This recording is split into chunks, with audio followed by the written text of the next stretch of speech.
그래서 24절 말씀 우리 한 절씩 교독하면서 읽도록 하겠습니다. 모세가 너희에게 율법을 주지 아니하였느냐? 너희 중에 율법을 지키는 자가 없도다.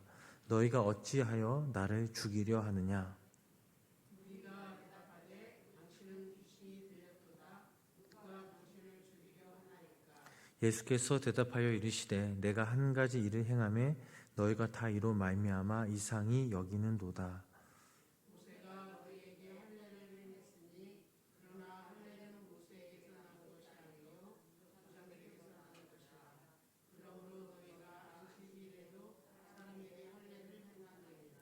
모세의 율법을 범하지 아니하려고 사람이 안식일에도 할례를 밟는 일이 있거든. 내가 안식일에 사람의 전신을 건전하게 한 것으로 너희가 내게 노여하느냐? 외면으로 판단하지 말고 공의롭게 판단하게 하시니라. 아멘. 오늘도 살아계신 하나님의 은혜가 우리 성도님 삶 가운데 함께 하시길 주님의 이름으로 간절히 축원합니다. 고린도후서 4장 18절 말씀을 읽어보면 이런 말씀이 있습니다. 우리가 주목하는 것은 보이는 것이 아니요 보이지 않는 것이니 보이는 것은 잠깐이요 보이지 않는 것은 영원함이니라. 자, 여기서 말하는 신앙이란 눈에 보이는 형상이나 모양을 추구하고 완성해 가는 것이 아니라는 사실입니다. 눈에 보이지 않는 그 무언가를 쫓으며 그것을 우리의 삶 가운데 실현시키는 것이 바로 신앙입니다. 참된 그리스도인이 되기 위해서는 눈에 보이는 그 어떤 현상, 그 모양을 반드시 뛰어넘어야 합니다. 예수 그리스도의 본질은 진리 안에서 얻을 수 있는데 진리는 언제나 그렇듯 눈에 보이는 것에 집착하는 자에게는 절대 그 형상을 드러내지 않습니다. 우리가 지난 시간 말씀을 되새겨 보면 유대인들은 언제나 눈에 보이는 것을 중요시 여겼습니다. 그들에게는 형식과 외적인 모습이 너무나 중요했습니다. 성경에서 안식일날 유대인들은 어떤 모습입니까? 절대 일하지 않는 모습입니다. 그들은 철저하게 안식일날 쉬는 것을 중요시 여겼습니다. 안식일날 왜 일하지 않고 쉬어야 하는지 그 본질에 대해서는 아무런 관심도 없었고 또 가지려고 하지도 않았습니다. 또한 안식일날 제사장들이 성전에서 제물을 잡는 것을 중요시 여길 뿐 왜 안식일날 제사장들이 일하는 것인지에 대해서도 아무런 생각이 없었습니다. 유대 남자들은 할례를 의무적으로 받았습니다. 할례는 무슨 의미를 담고 있습니까? 하나님의 선민임을 증명하는 표식입니다. 남자아이가 태어나면 8일째 되는 날 만사를 제쳐놓고 그 부모가 직접 아이의 그 생식기의 표피를 잘라내는 할례를 행하였습니다. 만약 8일째 되는 날이 안식일의 경우 그 다음 날도 미루지 않았습니다. 안식일임에도 불구하고 자식에게 할례를 행하는 것을 부모들은 당연히 여겼습니다. 왜 일할 수 없는 그 안식일에 스스로 할례를 행하는지 이 부모들은 본질적으로 생각하지 않았습니다. 왜 하나님께서 안식일날 일하지 말라고 말씀하셨습니까? 그 말씀 안에는 하나님의 깊은 배려와 당신의 자녀들을 사랑하는 그 마음이 숨겨져 있습니다. 그날 당신의 사랑하는 자녀들과 함께 사랑을 나누시길 원하셨습니다. 일하지 말아야 할 그 안식일에 제사장들에게 왜 제사의 일을 허락하셨습니까? 그 이유는 단 한 가지, 바로 인간을 너무나 사랑하셨기 때문입니다. 제사장들의 일을 통해 하나님께서는 인간의 죄를 용서하시는 긍휼을, 그 사랑을 베푸셨습니다. 일하지 말아야 그 안식일에 부모들이 자녀들에게 왜 할례를 행할 수 있도록 허락하셨습니까? 그 이유도 단 한 가지, 자녀들을 너무나 사랑하셨기 때문입니다. 할례야말로 인간에 대한 하나님의 영원한 사랑의 증표이기 때문입니다. 하지만 유대인들은 눈에 보이는 안식일의 모습, 할례의식, 제사의식 등 본질적인 모습보다는 외적인 것을 중요시 여겼기에 하나님은 진노하실 수밖에 없었습니다. 그 결과 그들은 외적으로는 하나님과 친밀해 보였지만, 하나님의 백성처럼 보였지만, 그러나 실제로 그들은 하나님과 무관한 삶을 살았던 것입니다. 외형적인 모습으로 하나님과 관계를 맺으면 맺을수록 그들의 속사람은 점점 무너져 버렸습니다. 성경에 우리가 읽어보면 예수님이 그 안식일날 병자를 고쳐주시고 그 모습을 본 유대인들은 예수님을 죽이려 하였습니다. 왜 죽이려 하였습니까? 바로 예수님의 겉모습만 보았기 때문입니다.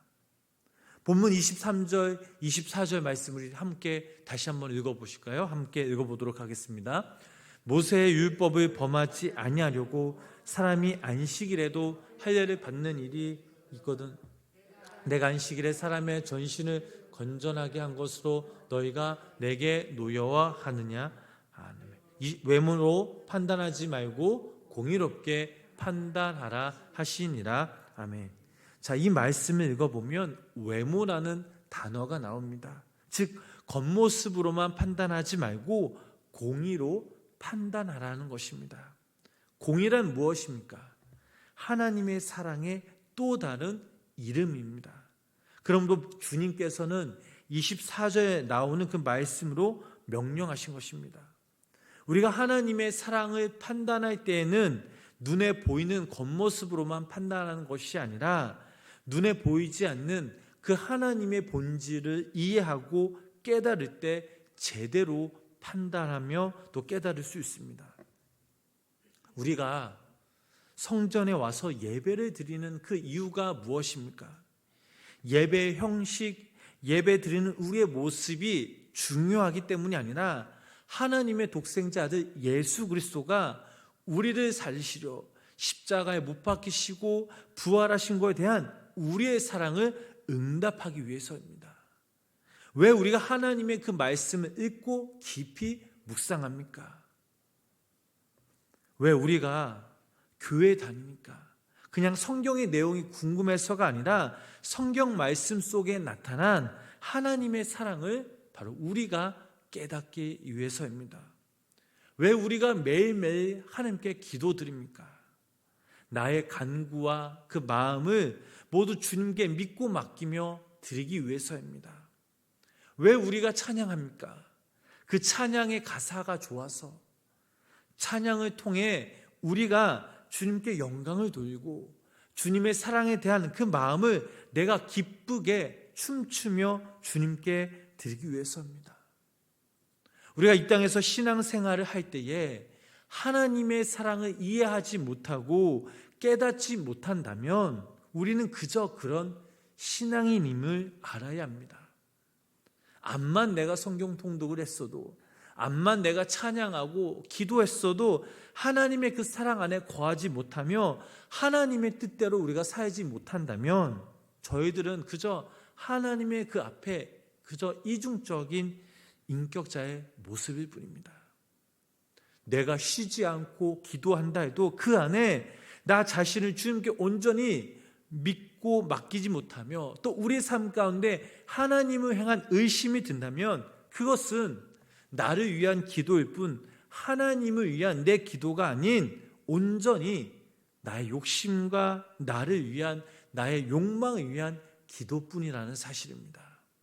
그러므로 저희들은 매 순간순간마다 그분 안에 거하며 거하는 것으로 우리가 만족하는 것이 아니라 하나님의 그 사랑을 온전히 우리가 기억하면서 그 사랑으로 하나님을 바라보며 그 사랑으로 세상을 측량하며 그 사랑으로 하나님의 그 사람들을 섬기며 예수 그리스도 앞에 인도해야 될 줄 믿습니다. 여기 모인 우리 성도님과 제가 겉모습의 신앙인이 아니라 속사람이 강건케 하여 하나님의 사랑으로 참된 그리스도인이 되며 또 우리의 삶 가운데 아름다운 찬란한 그 하나님의 나라가 이루어지길 주님의 이름으로 간절히 축복합니다. 사랑하는 우리 성도 여러분, 예수님은 이 땅에 오셔서 온갖 오해와 비난과 모멸이 있었음에도 그것을 굴복하는 것이 아니라 하나님께 자신의 때를 구하며 물으셨습니다.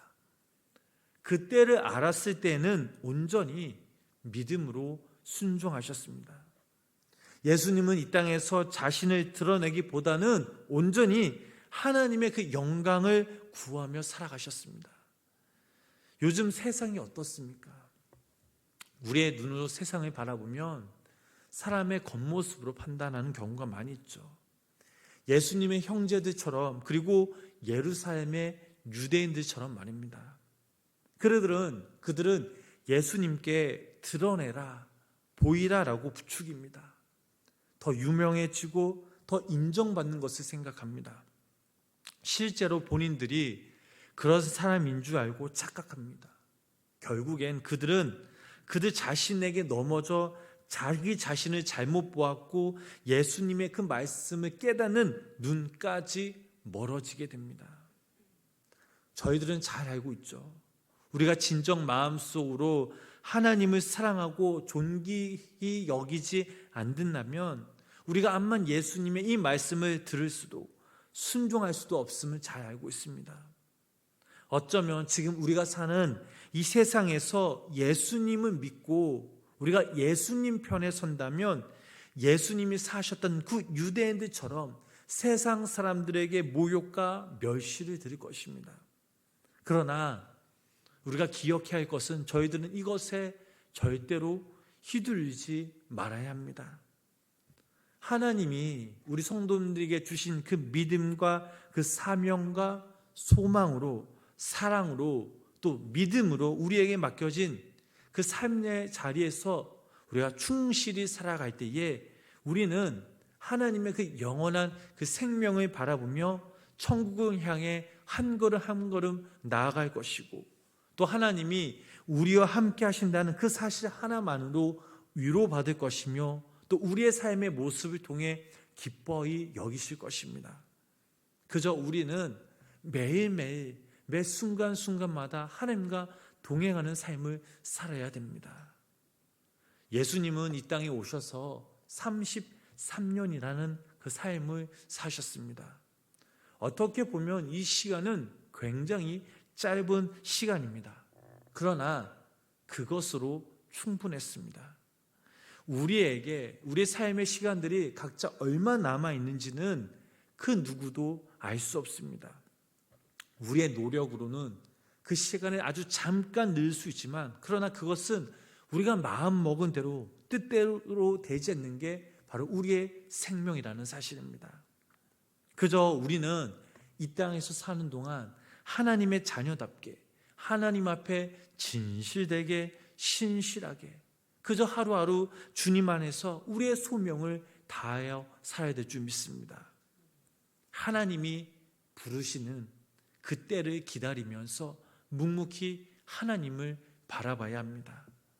여기 모인 우리 성도님들이 오늘 하루 이 땅에서 살아가실 때에 겉모습을 중요히 여기는 신앙이 아니라 속사람이 강건케 되어 하나님을 의지하며 나아가실 때 하나님이 주시는 그 소망 가운데 믿음으로, 소망으로, 또 주님 주신 그 사랑을 많은 사람들에게 전파할 수 있는 참된 그리스도인의 모습으로 살아가시는 귀한 믿음의 자녀들이 되시길 주님의 이름으로 간절히 축원합니다.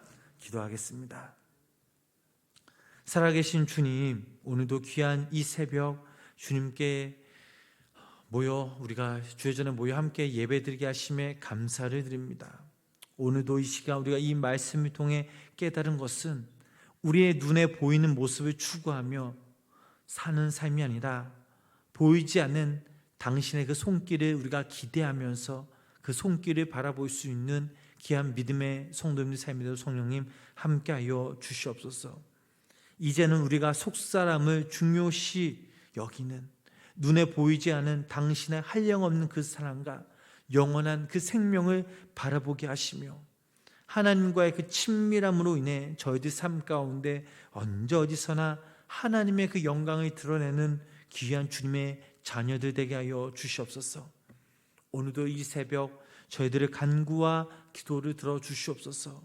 오늘 하루도 우리가 이 땅에서 살아갈 때에 속사람이 강건케 하여 주님을 찬양하며 예배하며 말씀에 순종하는 귀한 믿음의 성도님들 되게 하여 주시고, 오늘 하루 우리가 이 땅에서 살아갈 때에 저희와 함께 하실 그 하나님을 기대하면서 살아계신 그 예수님의 이름을 높이는 귀한 믿음의 성도님 세미대로 성령님 함께하여 주시옵소서. 예수님의 이름으로 간절히 기도드렸습니다. 아멘.